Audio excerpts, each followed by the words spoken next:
There's a few things white people take for granted.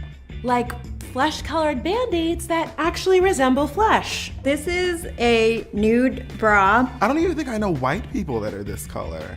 This is the darkest I could find. I flunked out of algebra twice and everyone was shocked. That's racist. White people can change their hair and, surprisingly, no one feels the need to touch it. They just creep in real slow enough to be like, nope, I'm doing Bruce Lee karate up in here. I'm in Trader Joe's. Another thing that white people totally take for granted, they can own gun-shaped things. This is a gun-shaped flash drive. Gun-shaped knives? It's already a knife. What is going on, boys and girls? It's your boy Rex Media, back at again with another feminist cringe compilation video. And boys and girls, in today's video we have a juicy one, but before we start I just want to say we're doing a 24/7 live stream that's going on for the whole of the duration of just every day, so make sure you check that out, boys and girls. But guys, I've got a few comments that I want to go over about the whole boys and girls thing. I'm going to do a vote in the comments section of what's the best one to call you guys, because everyone hates the boys and girls thing and we need to change that ASAP. So yeah, the first comment is, call us bitches, it's better than boys and girls. Obviously, yeah, bitches, maybe, call us cucks and cunts. That's not very good. Or call us helicopters and dragons, otherwise you'll sue me even. I mean, I don't really want to get any lawsuits or anything, so apparently you guys are going to be called helicopters and dragons. It's a fucking awful name, but let's just go with it. So helicopters and dragons, make sure you smash that like button ultra hard for me, guys. Make sure you hit that bell notification, make sure you hit that subscribe button for the next feminist cringe compilation videos. Boys and girls, did you like that little mashup I just did there? I changed around the subscribing that. Yeah, you like that, you like that. Also, dragons, whatever I'm going to call you, the bell notification winner is on the screen right now before I forget, so congratulations. I hope you enjoy the shout out, whatever. But anyway guys, I hope you're having a fantastic day, but without further ado, let's get straight into today's video.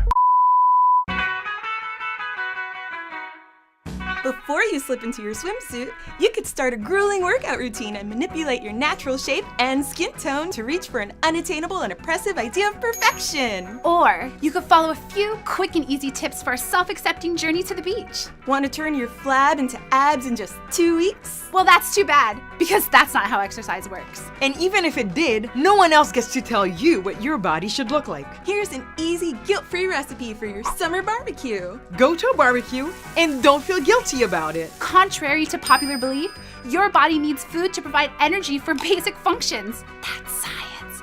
Worried that your almost naked body is inappropriate for most public places? Toss that tarp with the confidence that nothing is big enough to cover up the inequality that women have been subjected to for hundreds of years. Now it's time for the ultimate bikini body challenge. Read some literature that challenges the cultural ideas of what constitutes a bikini body. Don't forget, your brain is a beautiful part of your body too. Would my life be better if I were thinner? No. Fat girls can do whatever they want. There's my book. You can do yoga, you can do rock climbing. Fat girls can run, fat girls can dance. Fat girls can have amazing jobs. Are you ready for your jacket? It's gonna be really cool. We can walk runways, we can be on the cover of magazines, wear stripes, bright colors. I thought I couldn't wear a bikini. I can, and I love it. We're not shy, we're not trying to hide. I am beautiful, I am sexy, I am everything. There's no ignoring this when it walks in the door. That's a pretty powerful thing for me, especially when you've been taught your entire life that you need to hide or shrink or disappear. Even if I lost 100 pounds tomorrow, I would still be Gabby Fresh, I would still be the same person I am now. My size isn't an indicator of my worth. The bodies don't need to change. The attitude does. I can kick your... I've spent so many years feeling uncomfortable in my own skin. It's time for me to be happy and never have to look back. So go out in a bikini to the beach, go travel around the world, hit on that... Hey y'all. I wanted to make a quick video about white privilege and why it makes white people so uncomfortable to talk about. So to talk about white privilege, I think we should start by talking about the norm of whiteness. The norm of whiteness is one that grants white criminals the benefit of the doubt while black criminals are put on trial or Black victims even, are put on trial by the media. Sometimes they do not even make it to trial. They are often killed in police custody. This norm of whiteness also informs what we come to know as beautiful, as intelligent, as threatening. We can't ignore that a Black criminal is assumed guilty before they even enter a courtroom. They're often killed in police custody. So while whiteness is structured by positive associations, and you can see that when you Google things like beauty and it's all white people, or when you look on TV and in TV shows and movies, white people are time and time again the protagonists of the story, the heroes of the story, and people of color are often the victims or the criminals, the perpetrators. There are skinheads that hang out organizing this event. Really? Where? I mean, he's got no hair, but I don't know. Does he have like the? I mean, how do you know he's a skinhead just because he's bald? In skinhead style, he's in a right-wing event. I mean, like, what do you? I don't know. Put two and two together. It could be. It could so be. Like, why would you associate yourself with that? I'm not. I'm just checking it out. Whoa. I can't confirm or deny that he's a skinhead, but.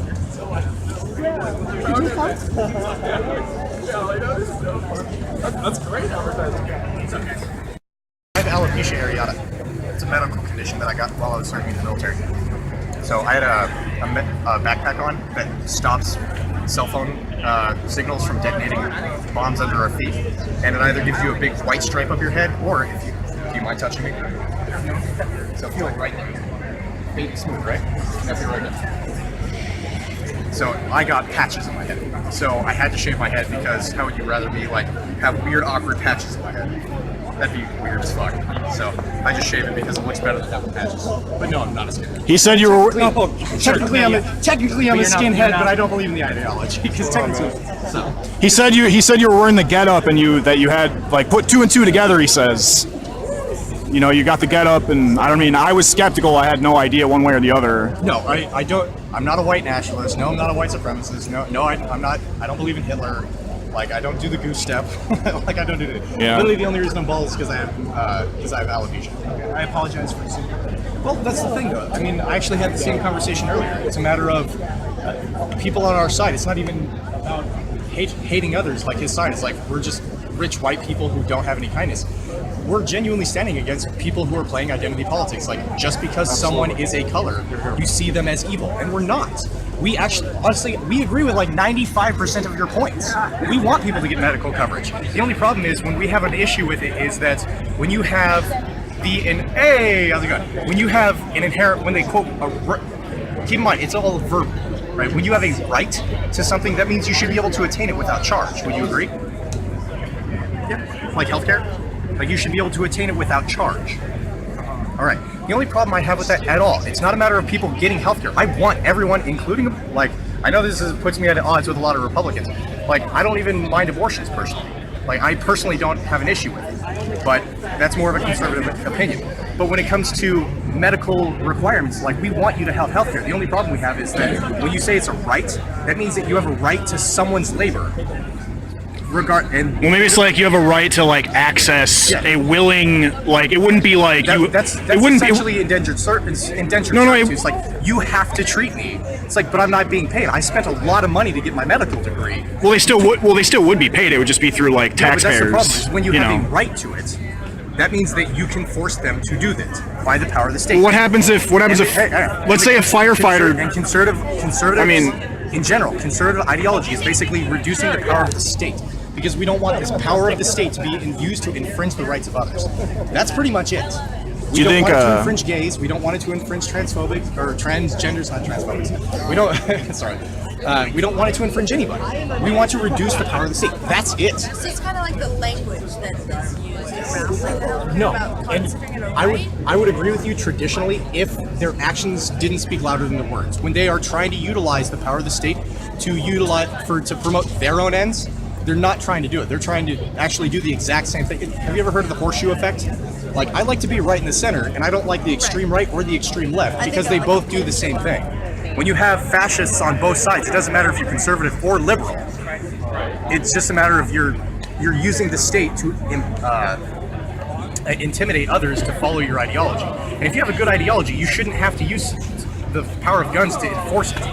Guns are there as a tool to simply protect yourself and protect the rights of others. So just to sum this up, you're basically saying that universal health care, it wouldn't be good because then you're forcing people into indentured servitude and forcing them to provide medical care for... I didn't say that. But, well, that's what I'm trying to clarify. Are we forcing firefighters into indentured servitude because they have to respond to a fire? No, they volunteer for that. They're paid, and that's how they want to do the healthcare. They want the government to pay But for that's it. the problem. So that's not indentured servitude. Right, all right, so let's go to a Supreme Court case. Is it the police's responsibility to protect you? Wrong. According to the Supreme Court, it's not the responsibility of the police to protect you. There was a case where someone was being attacked. Come on, man. No, hang on. You're The taking police were hairs called, right now. and they didn't show up for like hours. The person ended up dead, and when they sued because the police never responded, the Supreme Court issued the statement. No, it is not the responsibility of the police to protect you. You cannot sue them because they didn't get to you. Now, when that comes up into this idea, your job is to protect yourself. So if you try to restrict guns, it's really hard to protect yourself because it's not the responsibility of them to protect you. So now when it comes to the background checks aren't really restrictive. The thing is, Republicans traditionally don't deny background checks. Yeah, so there's really not as much disagreement as people think. No, the only problem we have is creating a universal registration list. Yeah. We don't care about background checks. We care about a registration list and keeping them on record so they can come take it back. Because let's be fair. Now, so for Democrats and like liberals all around, all right, more than likely they're going to believe in the confiscation or banning of firearms. All right, a lot of them are for assault rifles. Okay, we want to ban all assault rifles because they're scary, right? They make up 3% of gun deaths. I think they just more want background checks, like universal background checks. That's it. If you want to ban that's all I've ever heard. All guns, that's a conversation we can have because that's a genuine I ideology. heard there's some action at the back. That's pretty good.